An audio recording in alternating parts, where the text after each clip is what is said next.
Hey everybody, welcome to my fish room. My name's Steven, and this will be the first of hopefully many videos. I run a small home-based business and I have many aquariums in my house. I think I'm totaling about 50 aquariums right now. Anything from your baby tetras all the way up to large fish like the puffers you can see behind me. And today I came to you with one simple objective: to bring you, as a business, what the 5 top 10 asked questions are. Number 1, how many fish can I have in my tank? Now, a lot of people have always heard the rule 1 fish per 1 gallon of water. This is simply wrong. You wouldn't put a 10-inch fish inside of a 10-gallon tank. However, you can get a lot of fish in there. It's always better to understock than overstock and add fish slowly. So you really need to know a couple things before you try and stock your tank. What kind of filtration you have. Where's your bioload at your tank? How much am I feeding my fish?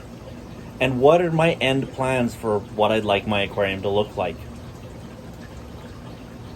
So there's a lot to go into it, and you really need to consider what's best for the animals, and then in the end, really what you'd like to see in the tank. The next thing I want to tackle today is the next biggest question that I get all the time. Is, will this fish get along with another fish? Now, a lot of the times with some of these larger fish or corals or other animals, we don't really know. I mean, some things like eels, pufferfish, stingrays, sharks, they may get along with stuff or they might not. I don't know the personality of the fish, just like you don't. I can try and help you figure out what the general guidelines of what might go together and what might not go together. You know, just like everybody else, I hope that something will work out great. But I've ran into cases where certain fish just, for some reason, don't get along with other fish. So take it slow, only add a few fish at a time, and really, if you have a problem fish, try and find a better home for it. Or there's other practices you can go. Dither fish, diversifying aggression, there's lots of different things. Ask for help. There's so many people who have been through the same kind of problems that I'm sure you are going through.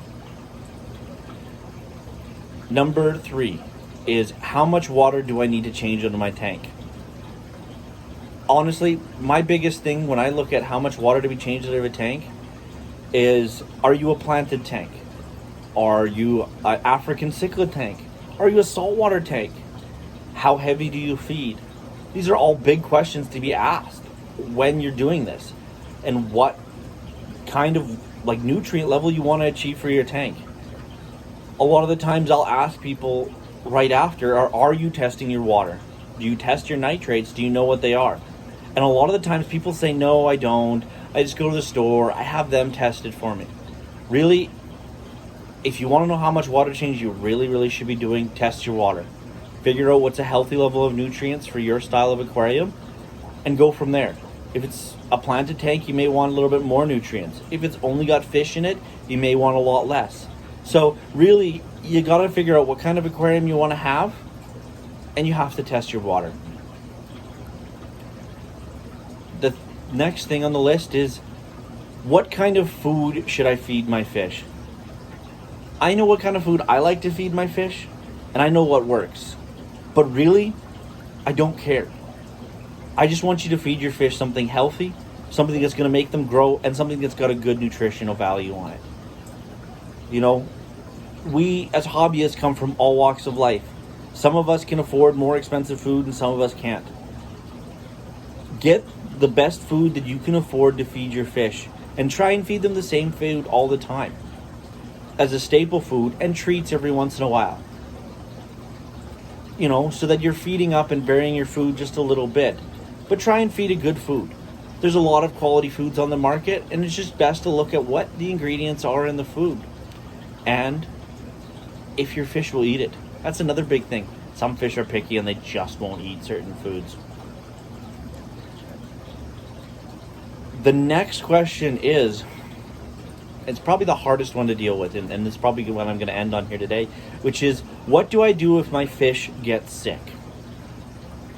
Unfortunately, here where we are in Canada, there's a lot of medication bans, and it makes it very hard to get fish better.